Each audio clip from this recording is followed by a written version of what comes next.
গত দু-একদিন আগে আমাদের মোংলা উপজেলায় রাব্বি ক্লিনিকে একটি দুর্ঘটনা ঘটেছে। একজন প্রসূতি মায়ের অনাকাঙ্ক্ষিত মৃত্যু ঘটেছে, যেটা আমরা সকলেই অত্যন্ত মর্মাহত।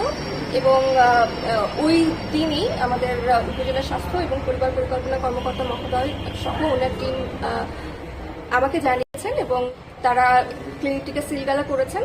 এবং তারই ধারাবাহিকতায় আমাদের মোংলা উপজেলায় আরও যে কয়েকটি ক্লিনিক বা বেসরকারি হাসপাতাল আছে সেগুলোতে আমরা অভিযান পরিচালনার সিদ্ধান্ত নিয়েছিলাম।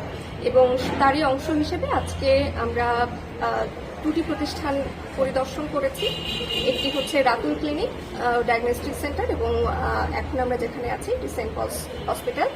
তো রাতুল ক্লিনিকে আমরা যখন গিয়েছি তখন ওখানে বেশ কিছু সমস্যা আমরা পেয়েছি, যেমন ওনাদের হাসপাতালের লাইসেন্স নাই, লাইসেন্স ছাড়াই হাসপাতাল পরিচালিত হচ্ছিল। এবং ওনারা যে কিছু মেডিসিন রেখেছেন, এমার্জেন্সি মেডিসিন রেখেছেন, যেগুলোর জন্য ড্রাগ লাইসেন্সও ছিল না।